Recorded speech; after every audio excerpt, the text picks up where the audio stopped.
uma luz, né? Então elas têm enzimas que vão reagir e vão emitir flashes de luz. A gente pode comparar, né? Não são estruturas idênticas, mas a gente pode fazer uma comparação aos vagalumes, né? Que também emitem bioluminescência. No caso dos dinoflagelados, eles são algas, né? São aquáticos, eles podem ser marinhos, a maioria é marinha. Então a gente encontra, eles são encontrados no plâncton marinho, né, nos oceanos, e eles são visíveis então à noite. Essa enzima, ela vai converter ali a reação e vai emitir um flash de luz. Então o pessoal, né, os pescadores, quem está durante a noite lá na praia, com o movimento dos barcos, né, do oceano ali, percebe que o oceano fica iluminado, né? Tem uma cor ali, essa bioluminescência, então é característica dos dinoflagelados. Esses dinoflagelados, né, a maior parte, um gênero que produz essa bioluminescência é o Noctiluca. E ele é um gênero que não é fotossintetizante. Então, essas algas, elas podem ser fotossintetizantes, que vão produzir ali a glicose, né, o carboidrato através da fotossíntese, ou alguns podem ser predadores, né, fazem fagocitose, se alimentam de matéria orgânica dos oceanos, dos mares. Então, e a maior parte da bioluminescência vai ser produzida por aqueles dinoflagelados que não fazem a fotossíntese, né? Que podem ser predadores ou podem ser, né, fazer a fagocitose. Uhum. Bom, mudando um pouco de assunto, quais são as características fundamentais das algas pardas? Então, as algas pardas, uma das características é que vai ser o talo delas, né, dentro das algas aqui, é o mais semelhante com as plantas terrestres que a gente está acostumada a observar. Então, elas vão ser características de ambientes temperados. Tem também nos trópicos, né? Então, a maioria delas é marinha, vive nos oceanos, né, no mar, geralmente em costões rochosos. E elas são as mais parecidas com as plantas terrestres. Por que eu falo que são parecidas? Porque elas vão apresentar uma estrutura semelhante ao caule, que é chamado de estipe, né? Vão apresentar estruturas semelhantes a folhas, que a gente chama de lâmina, e uma estrutura semelhante à raiz, que é o apressório. Então, elas conseguem, com esse apressório, se fixar nas rochas, né, no substrato.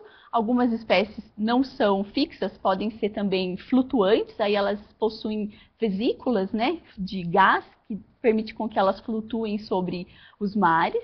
Então, essa é a característica mais visível das algas pardas. Pardas porque elas têm um pigmento que dá essa cor amarronzada, né, que vai mascarar a clorofila. Então, elas são chamadas de pardas porque elas têm a fucoxantina, que é um pigmento mais amarelado, mais amarronzado, né, que está presente na sua célula. Então, essas são as características, digamos assim, macroscópicas que a gente pode identificar. Outra característica importante é a presença da clorofila, que elas vão ter clorofila A e clorofila B, né? Elas vão ter já a presença de algumas células de condução, então a gente viu até agora que as outras algas, mesmo as multicelulares, né, elas não têm células que conduzem ali a seiva, né, que conduzem o produto da fotossíntese. Já as algas pardas têm já algumas células já semelhantes às células condutoras das plantas terrestres. Então, elas podem apresentar até 60 metros de comprimento, que são chamados kelps, né? E esses kelps, eles são utilizados na indústria, porque a outra característica das algas pardas é que, além da parede celular ser de celulose, elas vão ter o alginato, que é uma substância que deixa a lâmina, né, a estrutura parecida ali com a folha das algas pardas, bem escorregadia, então é uma forma de proteção. E esses alginatos são muito utilizados na indústria alimentícia. Então, por exemplo, pasta de dente, sorvete, então eles são emulsificantes, né, que vai dar essa liga para esses alimentos industrializados. Então, elas são bem, em alguns locais da América do Norte, elas são cultivadas, o pessoal vai lá, colhe, né, e elas têm a capacidade de regenerar, porque elas têm outra característica que são as células meristemáticas ali na estipe. Então, cortou aquela lâmina, nasce outra lâmina, elas conseguem se regenerar. Então, digamos assim, das algas, elas são as algas que possuem estruturas, né, mais semelhantes com as plantas terrestres e que conseguem que a gente consegue diferenciar assim uma estrutura parecida com a folha, com o caule e com a raiz. Uhum. Você poderia comentar um pouco sobre o ciclo de vida dos cogumelos? Então, a gente já, né, falamos em algas e agora a gente vai falar de fungos. Então, os cogumelos, eles pertencem ao reino dos fungos. Dos fungos, né, a gente vai ver que são vários tipos, mas os cogumelos, eles vão pertencer a um filo Basidiomycota. Cogumelo que a gente conhece, né? Lá o champignon é um cogumelo que pertence ao Basidiomycota, aqueles cogumelos que a gente observa na mata, né? A orelha de pau, né? Aquele característica lá do chapéuzinho e da estrutura que suporta a estipe ali, que suporta o chapéu, então são os cogumelos. Então, o cogumelo em si é o corpo de frutificação, ou seja, é uma estrutura de reprodução desse fungo. Então, nesse cogumelo, nesse corpo de frutificação, que é chamado de basidiocarpo, né? Ele vai produzir as células, uma estrutura celular chamada de basídio, que é o que dá nome ao filo, né? Basidiomycota, porque ele parece uma clava, aquela estrutura lá, né, dos gladiadores lá, né, do medieval, que é a clava, ele parece uma clava. E na pontinha desse basídio, ele vai produzir os esporos. Então, uma forma de reprodução dos fungos é a produção de esporos, né, a meiose espórica. Então, a célula diploide vai sofrer uma meiose que vai gerar células haploides, que são os esporos. Esses esporos vão germinar, né, e vão originar ali o micélio, que aí no cogumelo, os primeiros micélios formados, né, o micélio é a hifa, né, é o filamento do fungo. Então, ele também, outra característica é que ele possui várias etapas, ele vai formar um micélio monocariótico, que possui apenas um núcleo, aí um micélio dicariótico, até formar esse corpo de frutificação. Então, esse cogumelo que a gente enxerga ali, né, acima do solo, é só uma pequena parte que dentro ali, no interior, na camada do solo ali, está cheio de micélio, está cheio de fungo. Então, esse cogumelo, ele vai ser a estrutura reprodutiva que vai portar, né, os basídios, que vão formar os basidiósporos, que são os esporos haploides dos Basidiomycota.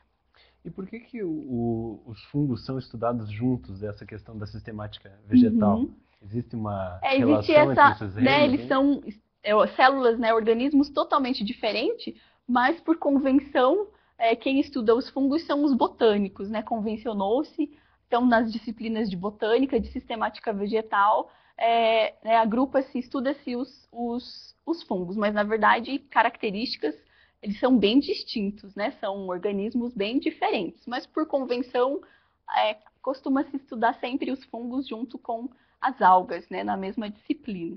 Tá certo. Bom, e falando sobre as estruturas encontradas no gênero Euglena, qual é a função de cada uma delas? Poderia comentar? Então, a euglena é um gênero das euglenófitas, né? Então, que são algas, a maior parte delas unicelulares e que vão ter flagelos. As euglenas, elas apresentam, então, estruturas diferenciadas, como o estigma, que é uma estrutura que vai ser sensível à luz, então o batimento do flagelo dela, né, com o batimento do flagelo, a euglena pode nadar, entre aspas, né, em direção à luz, ou ela pode ir em direção oposta, né, sair da luz. Então, é o estigma, elas apresentam um vacúolo contrátil, então quando elas estão em um meio hipotônico, com baixa concentração de soluto, esse vacúolo contrátil controla a pressão osmótica ali, a quantidade de líquidos, né, dentro da célula. Os próprios flagelos, que são característicos das euglenas, o que mais que a gente pode destacar, né? O estigma, vacúolo contrátil, né? Pirenoides, que também são estruturas que elas vão apresentar no cloroplasto, né? Que elas não produzem o amido, porém, dentro do cloroplasto, o pirenoide serve para isso, né? Estocar amido. Só que nas euglenas, eles ficam no citoplasma, mas elas vão apresentar o pirenoide. São algas que vão ter clorofilas A e B também, né? Acredita-se que a euglena fagocitou uma alga verde, então tem que lembrar lá da relação da quantidade de membranas do cloroplasto, né? São algas que possuem 3 membranas no seu cloroplasto. Então essa fagocitose foi secundária, né? Tá certo. Vamos pegar a primeira pergunta lá do pessoal que eles mandaram, é o Marcelo. Eu gostaria de saber como as algas conseguem fazer a respiração celular embaixo d'água. Então, na verdade, né, como todos os outros organismos aquáticos, o oxigênio vai estar dissolvido na água, né? Então, elas vão ter elas dependem aí vão ter o ciclo da respiração celular como qualquer outro organismo, né?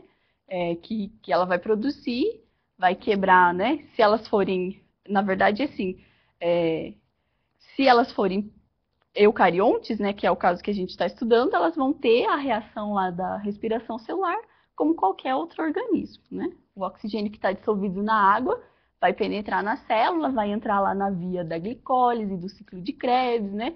Como qualquer outro organismo. Uma pergunta lá da Carla Dalzotto. Boa noite, gostaria que a professora resumisse como diferenciamos os diferentes tipos de fungos.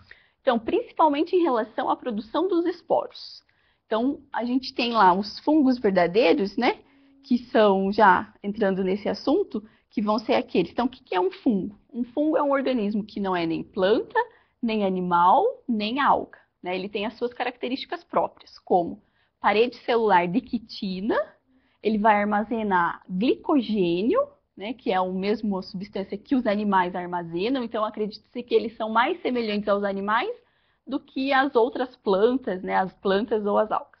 Então, o principal é presença de quitina na parede celular, glicogênio e que eles se reproduzem por esporos. Então, a meiose vai resultar em esporos haploides. Então, dependendo do tipo do esporo, é o tipo do fungo.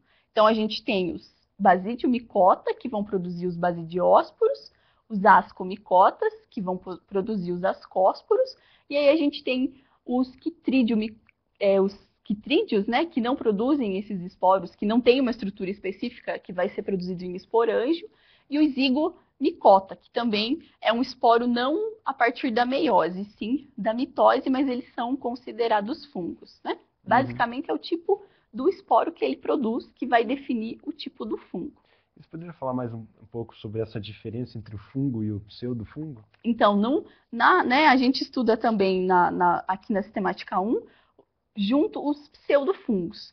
O que são os pseudofungos? Eles têm algumas características que lembram os fungos, mas eles não têm essas características básicas que eu mencionei, que é todas juntas, né, no mesmo organismo, que é a parede de quitina, o armazenamento de glicogênio, outra característica exclusiva que é a absorção, os fungos eles liberam enzimas para absorver os nutrientes da matéria orgânica. Então, os pseudofungos, eles não têm essa característica, ou às vezes eles apresentam apenas uma característica, que é o caso do plasmódio. O plasmódio, ele se reproduz por esporo, só que ele não tem parede celular, né? Ele é uma estrutura de uma célula que não foi separada, não é septada, então é uma massa celular, né, que vai crescendo sobre o substrato, ele se alimenta a nutrição dele é por fagocitose. Então, essas diferenças. Outro pseudofungo são os bolores aquáticos, né? Que são os que eles podem produzir esporos, mas eles não têm todas essas características juntas, né? Então, me fugiu agora a classificação deles. Então, o que caracteriza um fungo são essas características, né, de glicogênio, quitina, produção de esporos, né, por meiose, e a absorção, a nutrição por absorção. Chegou mais uma pergunta lá, acho que é da Suziane. Você baixa lá, Guilherme, um pouquinho, que é também em relação aos cogumelos, eu acho. Não, é do Marcelo lá. Em meio à diversidade dos cogumelos, como identificar na mata quais são comestíveis? É difícil, né? É melhor não experimentar, né? Então, porque eles são muito semelhantes. Mais por experiência, assim, né? Não tem como a gente ver a olho nu e dizer, ó, esse é um cogumelo venenoso, esse não. O que mais chama atenção, às vezes, é a coloração, né? Aqueles que têm a aparência mais colorida, que é bem aquele que a gente, quando fala cogumelo, vem à mente aquele chapéuzinho amarelo, vermelho, né? Com as pintinhas brancas. Então, esses são considerados, né, mais venenosos. Mas na mata, assim, não tem como a gente identificar, né? São esses mais usuais que a gente conhece, como os agáricos, né? Que se enquadra o champignon, né? O shiitake. Então, é difícil. Na mata, você não tem como a gente dizer esse é venenoso, esse não é. Porque, às vezes, ele pode ser tóxico, né? E tem aqueles que são venenosos mesmo, que pode levar à morte, né? Então, não tem como a gente dizer exatamente quais são quais não são, né? Sim. Uma pergunta lá da Suziane. Poderia explicar a relação entre os dinoflagelados e as marés vermelhas? Então, as marés vermelhas, elas são causadas pelos dinoflagelados. Então, o dinoflagelado, se a condição, né, não tiver boa, ele vai produzir um esporo de resistência que vai ficar depositado no fundo do oceano, né, no fundo do mar. Em condições favoráveis, por exemplo, a eutrofização, quando os oceanos recebem muito nutrientes, né, muita matéria orgânica, esses esporos eles são levados, né? Então, nem sempre a maré vermelha vai acontecer onde o esporo foi depositado. Então, esse esporo de resistência é levado com a maré, né, com as correntes, numa condição favorável, que é maior nutriente, né? Esses esporos de resistência eles vão germinar, vão produzir os dinoflagelados, que eles têm substâncias tóxicas, né? Eles possuem toxinas. Então, como tem mais nutriente ali no oceano, ele vai se dividir mais, vai se multiplicar, né? Que tem mais comida, mais alimento, então ele vai se reproduzir mais rápido. E ele vai causar essas chamadas marés vermelhas, porque eles vão produzir essas toxinas, né? E essas toxinas geralmente vão afetar peixes, né, crustáceos, que por consequência, se o homem ingerir esses peixes ou esses crustáceos, vai causar danos também, né? Por isso que é chamado de maré vermelha. Uhum. Mais uma pergunta da Suziane também. Como podemos explicar brevemente o porquê de termos algas que vivem em casa de vidro, no caso das diatomáceas? Isso, porque elas possuem uma parede celular diferente. A parede celular delas é formada, na verdade, ela possui duas válvulas, né? Então, elas são como se fossem duas caixinhas, metade de duas caixas, né, que se encaixam assim, uma tampinha sobre a outra. Então, essa parede celular, ela é chamada de frústula. E essa frústula nada mais é do que uma impregnação, né? Então, não é celulose que elas possuem, de sílica. Então, por isso que é chamada essa casa de vidro, né? Porque elas têm essas duas válvulas e a parede celular é impregnada, é feita de sílica, que dá esse aspecto como se fosse vidro, né? Não tem uma coloração, apesar de que algumas elas têm pigmentos acessórios, né? Que também são fucsantina, xantina, que dá o aspecto mais amarronzado. Mas essa, né, que a gente fala casa de vidro é devido a essa parede celular que é impregnada por sílica, principalmente a sílica. Uhum. Bom, e tem mais alguma coisa em relação à morfologia das diatomáceas aí que é importante pontuar? É importante falar, né, que as diatomáceas elas são separadas em dois tipos de formato em relação ao formato das suas células. Aquelas que são cêntricas, então a gente tem as diatomáceas que têm uma simetria radial, ou seja, são arredondadinhas, e as diatomáceas que são penadas, que elas têm uma simetria longitudinal. Então, ambas são formadas por duas válvulas, né? A de cima é chamada epiteca e a hipoteca, né? Epivalva ou hipovalva, que se encaixam umas sobre as outras. Uma sobre a outra, né? E mais uma pergunta em relação à divisão celular e à reprodução sexuada. Por que acontece? Então, nas diatomáceas, a reprodução sexuada ela tem tudo a ver com a mitose, com a divisão celular. Então, basicamente, as diatomáceas se dividem por mitose simples. Então, elas separam uma válvula da outra, né?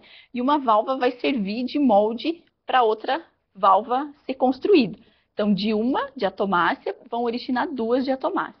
Como elas vão se dividindo, sempre uma válvula vai ficando pequenininha. Então, o tamanho da diatomácea vai ficando menor. Algumas populações, espécies de diatomáceas, quando esse tamanho fica muito pequeno, né? As duas válvulas vão diminuindo, é um sinal que ela precisa... Só um pouquinho, Tiago. Pode continuar. Posso continuar? É um sinal que ela precisa se reproduzir sexuadamente. Aí ela vai liberar os esporos, né? E vai aumentar, vai voltar ao tamanho original da população, né? Que ela vai produzir células reprodutivas, as células reprodutivas vão se fundir, vão originar uma célula de tamanho normal para restabelecer o tamanho da população. Muito legal, então vamos chegando já aos nossos últimos momentos aí. Professora, eu gostaria que você comentasse um pouco como os alunos devem estudar para avaliação, onde que eles devem focar mais. Então, nessa segunda avaliação de sistemática, os conteúdos, né, são euglenófitas, dinoflagelados, né, as diatomáceas, que é a classe Bacillariophyce, os fungos e as algas pardas. Então, eles devem focar principalmente, falando de algas, né? No tipo de pigmento, do pigmento das algas, se ela apresenta flagelo, se ela não apresenta flagelo, a reprodução. Então, a gente viu que euglena, diatomácea e dinoflagelado se reproduzem basicamente por mitoses. No caso da diatomácea, né, pode ser sexuada em um determinado momento. Já nas algas pardas, essa reprodução pode variar, ela pode ser tanto sexuada como assexuada.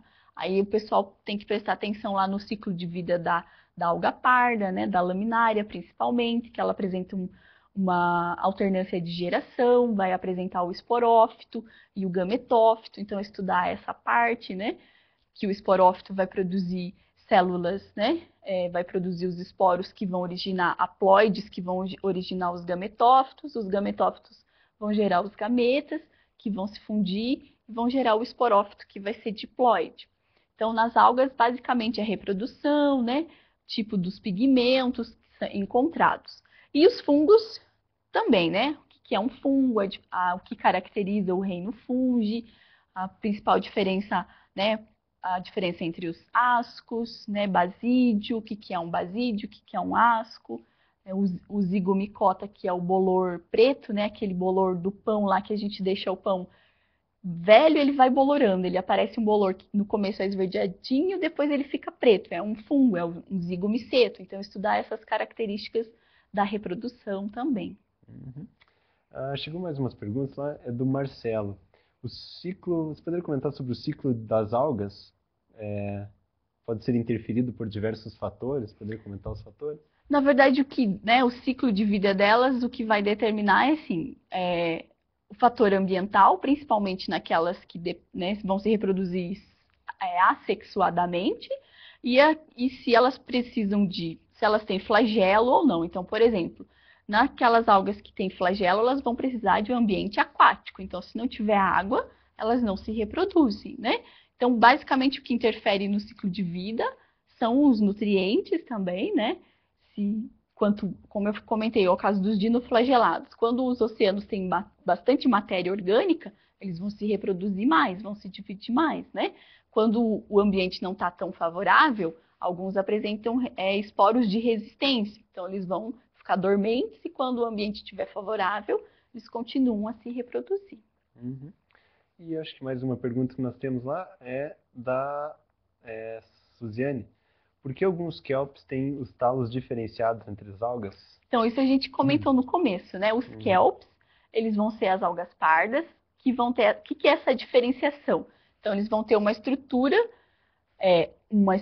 parecida com o caule, que é a estipe, uma estrutura parecida com a folha, que é a lâmina, e uma estrutura parecida com a raiz, que são os apressórios, né? Então, esses kelps, eles sempre vão ter essa diferenciação, sempre. Alguns, eles não vão ter o apressório, que aí, na verdade, é no gênero Sargassum, que eles vão ficar flutuando. Então, os kelps, geralmente, eles ficam presos na rocha. Então, eles sempre vão ter apressório, estipe e lâmina. Uhum. E acho que tinha uma pergunta lá no começo, Guilherme. Isso, é da Gislaine, que trufas são fungos? Então, quando fala trufa, né, a gente lembra do chocolate, né? Só que o chocolate, ele foi baseado no fungo. Então, a trufa é um fungo, né? A trufa verdadeira é um fungo que fica no solo, né? Que ele se desenvolve no solo. Ele é muito apreciado lá, ele se desenvolve principalmente na Europa, não é característico aqui do Brasil. Então, ele fica sob o solo, fica enterrado no solo. E daí que veio o chocolate, né? Então, a trufa original é um fungo, sim. Ele é um ascomicota, ele fica lá enterrado no solo, né? E que ele é muito apreciado na culinária. O pessoal gosta muito de utilizá-lo aí como especiaria, né? É um alimento bem, bem sofisticado. Sim. E o Idalino, teria como professora fazer uma lista do que provavelmente vai cair na prova? Isso para colocar lá depois no... Então, a lista são esses conteúdos, né? Euglena, dinoflagelado, fungos, né? Os 4 tipos de fungos, as algas pardas, né? Que a gente comentou aqui. Uhum. E a Ana Cristina também é parecida, ou teria como fazer um questionário para que a gente responda e se baseie para estudar? Então, né, são as questões que estão lá na plataforma, elas já abordam esses conteúdos, então eu aconselho o pessoal a responder as questões, dar uma visualizada nas videoaulas. Então, lá nas videoaulas tem bem explicadinho o ciclo de vida das algas, o ciclo de vida dos fungos, né? Então, é uma boa dica para o pessoal visualizar lá, assistir as videoaulas das 3 últimas unidades. Tá bom, obrigado pela participação, então, professora. Eu que agradeço. Deixa eu ver. Bom, então tem mais uma pergunta lá do Marcelo, então antes da gente encerrar. Que é, entre as algas, existe a competição? Na verdade, está relacionada mais à multiplicação, né? Então, aquelas que têm mais nutrientes conseguem, né, absorver, estão ali, aquelas que ficam no plâncton, as que recebem mais luz vão fazer mais fotossíntese. A gente não diria uma competição, né? Vão conseguir se reproduzir mais e gerar mais descendentes, né? Depende Cada uma delas tem um hábito diferente. Então, a gente vê que, por exemplo, as algas pardas ficam mais na questão rochosa. Diatomácea, dinoflagelada ficam no plâncton, que é, né, na superfície, formam o plâncton, que é a superfície ali do oceano ali, mais superficial, né? Que precisam de mais luz, por isso que elas precisam ficar mais, né, mais próximas da luz, diferente das algas pardas. Então, depende do hábito da alga, né? Agora sim, então. Obrigado pela participação. Muito obrigada, Júlia. Eu que agradeço. Obrigado, pessoal, também pelas perguntas, pela participação, então, e até a próxima.